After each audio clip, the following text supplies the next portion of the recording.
Bonjour. Alors, aujourd'hui, on va parler de la soudure à l'étain. Alors, la soudure à l'étain, ça va vous servir pour plusieurs choses dans le modélisme. C'est vraiment important de bien maîtriser cette technique-là parce que vous en aurez souvent besoin. Alors, en principale utilité, vous allez avoir tout simplement des rallonges. Donc ça, c'est des rallonges de cerveau. Alors, des fois, on a besoin de les raccourcir, de les rallonger. On peut avoir plusieurs utilités avec les fils de cerveau. Voilà, là, j'ai pris un modèle, j'ai pris du câble de cerveau. Donc, on va voir comment les raccorder, comment les souder. Ça sera la première utilité. Et la deuxième utilité, on va voir comment remplacer la prise d'une batterie. Là, c'est déjà du XT60, moi, sur la mienne. Mais admettons que vous avez une promo intéressante sur exactement le type de batterie qu'il vous faut. Moi, par exemple, en l'occurrence, c'est du 4S 2300 mAh en 45C. Admettons que je trouve exactement ces caractéristiques-là, mais une promo intéressante avec une prise qui ne correspond pas. C'est pas grave, vous pouvez la prendre quand même, parce que c'est tout à fait courant de changer les prises de vos batteries. Donc, on regardera comment faire pour changer la prise. Alors, ce sera un triptyque, il y aura 3 vidéos sur ce sujet-là. Une vidéo, on va dire, un peu théorique sur le fonctionnement, la pratique de la soudure à l'étain. Ensuite, une vidéo sur la soudure des fils de cerveau. Et une vidéo sur le changement de prise des accus. Alors, on va commencer par présenter un petit peu le matériel déjà. Donc, ça, si vous n'êtes pas encore équipé, il faut vous trouver ça. Il n'y a rien de très cher dans tout ça. C'est tous des petits outils pas indispensables, mais quand même bien pratiques. Alors, déjà, vous avez ça. Bon, moi, j'appelle ça une troisième main. J'ai déjà vu ça, donc je ne sais pas comment ça s'appelle exactement, peu importe.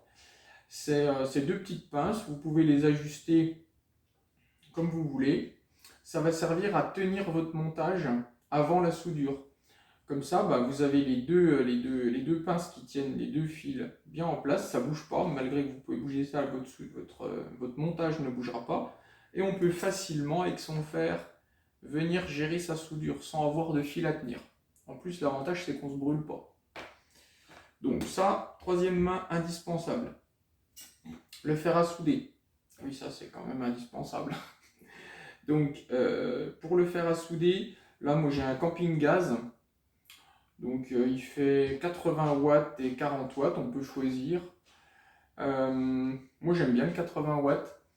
Pour les fils de cerveau, je reste en 80 watts, c'est très bien. Par contre, pour les pour les batteries, avec des gros câbles, pour souder du câble comme ça, avec des sections plus importantes, 80 watts, c'est vraiment un minimum. Il ne faudrait pas s'amuser à vouloir souder des prises de batterie en 40 watts. Ce serait trop long, on va expliquer pourquoi juste après. Donc voilà, 80 watts. Moi j'ai une panne, la panne c'est ce qui vient au bout là. J'ai une panne pointue. Bon après voilà, moi ça me va bien comme ça en tout cas. L'étain, l'étain, c'est un étain que j'ai trouvé dans un magasin de modélisme sur internet. Tout simplement, alors celui-là c'est un 60-40, donc vous avez 60% d'étain, 40% de plomb, et vous avez, il est déjà fourré avec du décapant. Donc ça veut dire que vous n'avez pas besoin d'un décapant à côté en plus, il est déjà intégré dans le fil. Donc voilà, ça se trouve dans n'importe quel magasin de modélisme ça. Alors ensuite, la gaine thermo, ça c'est très pratique, ça se vend comme ça. Hein. Donc gaine thermo, vous avez différentes tailles, différentes sections, ça faut en avoir absolument, c'est indispensable pour la soudure. Ça va être utile d'en avoir plusieurs tailles en fonction du fil que vous voudrez souder. par exemple, là j'ai de la plus grosse, donc on voit que ça rentre dedans. Voilà, c'est juste au-dessus du diamètre. Je suis libre là. Mais dès que je vais le chauffer, il va se rétrécir et il va venir bloquer la soudure en place. Enfin, non, il ne va pas venir bloquer la soudure, il va venir la protéger. La soudure, elle sera déjà très solide sans ça, hein. Donc voilà. Ça, c'est pour donc, le diamètre pour le gros fil. Et ici, on a le plus petit diamètre qui va bien pour du fil de cerveau. Voilà. Donc même principe, ça vient autour. Et ensuite, vous venez protéger votre soudure, vous le chauffez. Et voilà, tout simplement. Bon, une pince coupante pour couper du fil éventuellement. Moi, j'utilise un cutter, une lame de cutter pour dénuder mes fils. On verra qu'il faudra les dénuder. Ça, on regardera ça dans la prochaine vidéo. Là, on a une pompe à étain. Alors, la pompe à étain, elle est utile si jamais vous mettez trop d'étain. Admettons que vous faites une soudure, vous surchargez trop d'étain, ça, il y en a un peu partout, c'est pas beau. C'est difficile à l'enlever après. Donc, il y a deux outils, on va voir déjà celui-là. Donc, la pompe à étain, hop, on vient comme ça, on la met sous pression. Donc là, le ressort est tendu dedans. On vient ensuite, on prend son fer, on vient liquéfier son trop plein de soudure, on le rend liquide. On approche la pompe juste à côté et on appuie sur le petit bouton là et tac, ça aspire d'un coup et l'étain rentre dans l'appareil. À la prochaine, au prochain appui que vous faites, je ne sais pas si on voit, mais il y a une petite tige métallique qui sort. Là, ça va expulser le trop plein d'étain. Donc voilà. Ça, c'est la première méthode. Vous en avez une deuxième. C'est une petite tresse. Vous trouvez ça, c'est de la tresse à dessouder. Donc pareil, on vient liquéfier son étain qu'on a mis en trop. Et on vient appliquer ça par-dessus. On chauffe ça. Et l'étain, par capillarité, va rentrer dans la tresse là. Donc voilà. Ça, c'est deux choses. C'est pas forcément indispensable au début. Mais ça coûte pas cher et c'est bien de l'avoir. Et puis bon, bien sûr un briquet, enfin moi j'utilise un briquet pour rétrécir vos gaines thermo une fois que la soudure sera terminée. Alors, voilà pour le matériel. Puis ça, c'est un petit tapis en silicone pour éviter de brûler le plan de travail. Alors, là, ce qu'on va regarder, on va faire un essai de soudure sur un gros câble comme ça. Alors, j'en profite pour parler un petit coup des câbles. Donc ça, c'est du 10 AVG. 10 AVG. Plus votre chiffre sera petit, plus le câble sera gros. Hein, du 12 AVG, le câble sera plus petit. 12, 14, 20. Pour information, je crois que du câble de cerveau comme ça, c'est du 20 AVG. Voilà. Donc ça, c'est du 10, ça, c'est du 20.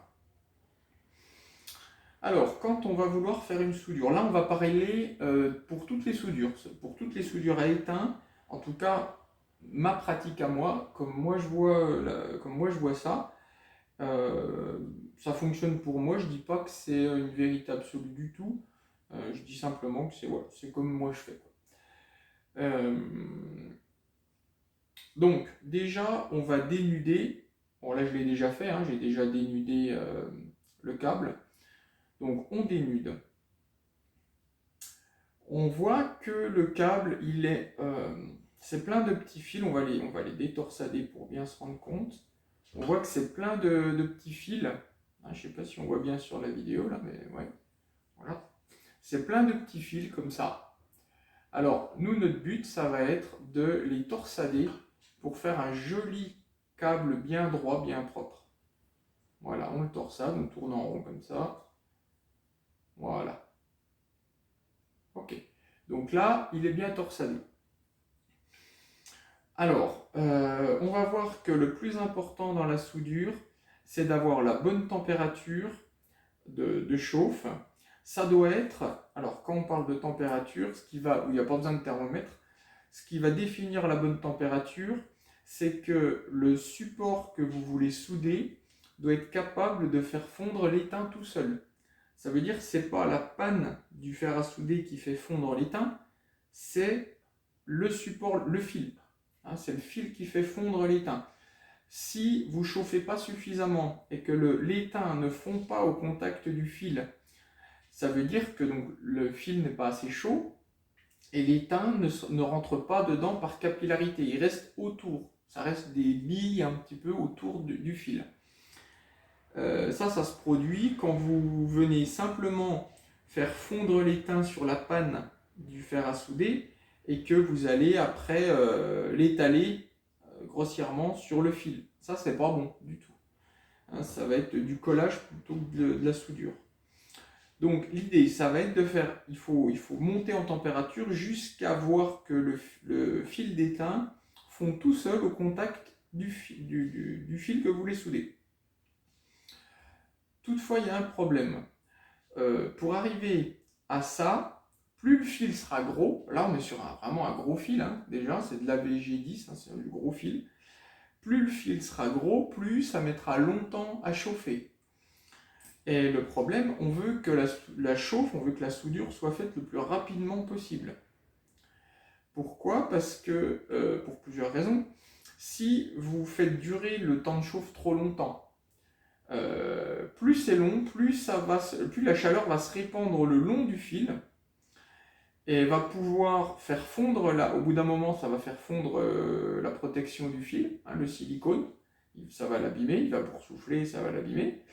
Mais en plus, ça va se répartir le long du fil. Si vous faites une batterie, ça va pouvoir commencer à chauffer les soudures dans la batterie aussi. Ça va monter en température dans la batterie, ça c'est pas bon.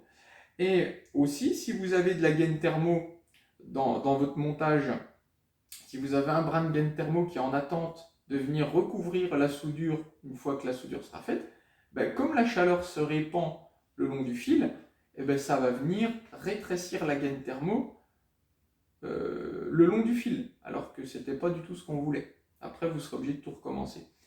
Donc, il faut vraiment que la soudure soit le plus rapide possible. C'est pour ça que je vous disais tout à l'heure, un fer de 80 watts, c'est le minimum pour des gros fils, parce que plus il y a de watts, plus ça va vite, en fait.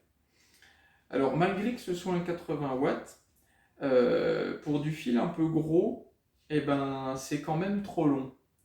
C'est quand même trop long parce qu'en fait, alors, je vais vous expliquer ça comme ça, on va voir, je ne sais pas si on verra bien, mais la panne du fer à souder, elle va venir en contact, on va venir en dessous du fil. On va venir comme ça, donc en dessous du fil. On va attendre que ça chauffe. Le problème, c'est que le contact, la zone de contact entre ma panne et mon fil, elle est très petite. C'est juste quelques fils qui vont faire contact avec ma panne. Et toute la chaleur va devoir passer par ces quelques fils. Et ça va mettre très longtemps. Alors, la petite astuce qui est vachement importante, il faut bien la comprendre, c'est qu'on va commencer, je vais remettre mon fil dans cette petite troisième main, voilà. Ce qu'on va commencer par faire, là, voilà, je vais la mettre comme ça pour qu'on la voit à peu près à la caméra, je rapprocherai la caméra tout à l'heure pour revoir vraiment la soudure. Ce qu'on va commencer à faire, on va déjà placer sa panne sous le fil, comme ça, donc pour que la chaleur soit transmise au fil. À la fin de la soudure, pour valider que la température soit bonne, on va venir par-dessus le fil avec son brin d'étain comme ça. On va en mettre un petit peu à plusieurs endroits et il faut qu'on voit que l'étain fond directement au contact du fil. Toutefois, pour arriver à ça, pour gagner du temps, on va commencer par appliquer l'étain à la jonction entre, ça c'est important, hein, à la jonction entre le fil et la panne. Pour créer l'idée, alors hein, on vient donc en dessous comme ça, l'idée c'est de créer une flaque. Une petite flaque, là on va faire fondre du coup un peu d'étain sur sa panne et on va venir appliquer cette flaque d'étain contre le fil et on va en recharger un petit peu, on recharge un petit peu, on va quand même pas en mettre trop pour que ça coule pas en goutte en dessous, mais le but c'est de créer un bain de fusion, hein, un bain de fusion entre sa panne et le fil, parce que de cette manière-là, la conduction de chaleur va être bien meilleure. Il y aura une zone de contact beaucoup plus grosse entre la panne et le fil. Tout ce qui est en fusion d'étain sera à la température du fer à souder. Donc tout ce qui est en contact avec cette flaque d'étain sur le fil, ça va conduire la chaleur. Donc une fois qu'on a cette belle plaque d'étain, donc plaque en fusion, hein, une belle flaque plutôt, on va donc continuer de la faire chauffer et on va venir tester. Donc la flaque, elle est en dessous, elle est en fusion, ça chauffe. Et une fois que c'est fait, on vient tester avec notre fil le dessus du fil, avec notre brin d'étain. Et on fait des tests, on attend jusqu'à temps que ça fonde. Si on voit que ça met un peu trop longtemps, on peut le réaider un peu en augmentant la flaque, en faisant un petit contact entre panne et fil pour augmenter la flaque. On peut faire des petits mouvements comme ça d'avant en arrière, il ne faut pas forcément rester immobile, il faut se déplacer comme ça, toujours en dessous. Et puis progressivement, on fait des tests entre augmentation de la flaque et puis température du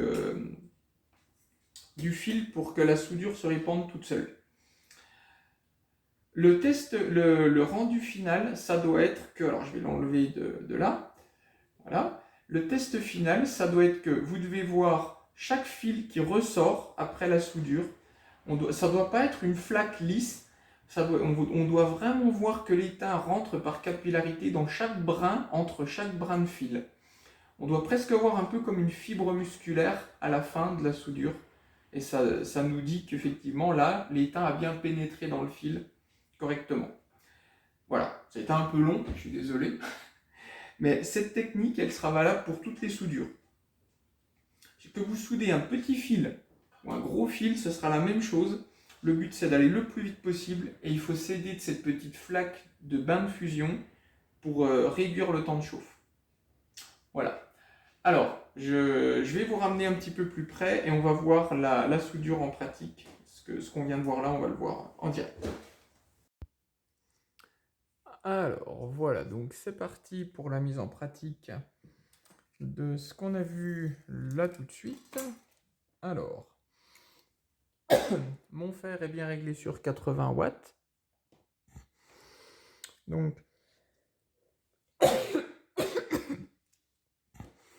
j'ai mon petit bout de fil de test, c'est juste un test, bien sûr, ça servira à rien, mais c'est pour vous montrer. Donc, alors, il faut de la lumière, il faut être bien éclairé. Moi, j'aime bien bricoler avec une frontale, pour histoire de voir bien clair dans ma soudure. Alors, je commence à chauffer donc sur le bas de mon fil. Voilà. En même temps, comme on a vu, je fais fondre pour faire mon petit bain de fusion. Je fais mon petit bain de fusion. Là, je ne suis pas en train de souder, je suis juste en train de faire chauffer là. On voit que ça fume. Et maintenant, je teste. Vous voyez, je mets mon fil au-dessus et ça y est, ça fond. Ça fond déjà.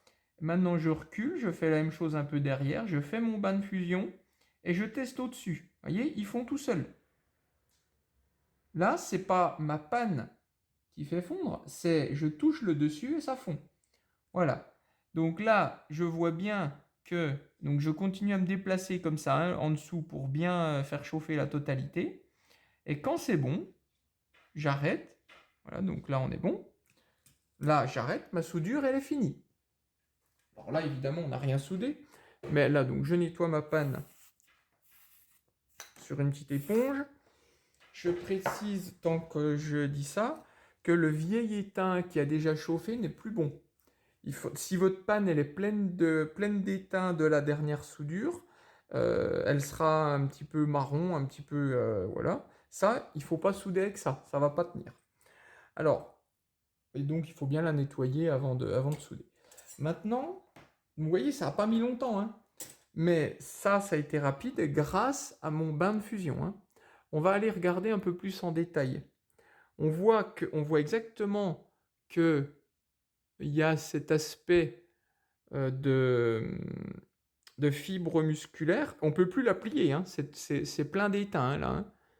C'est plus un fil comme on a vu tout à l'heure, je ne peux plus le désenrouler. C'est vraiment de l'étain complet, c'est déjà brûlant, pourtant ça a été rapide. Et on voit bien toutes les fibres musculaires un petit peu. Attendez, ça fait la netteté au mauvais endroit. Voilà. Donc, on voit bien, là la soudure, pour moi, elle est OK. On voit bien que tout est chargé en étain, et c'est OK. Il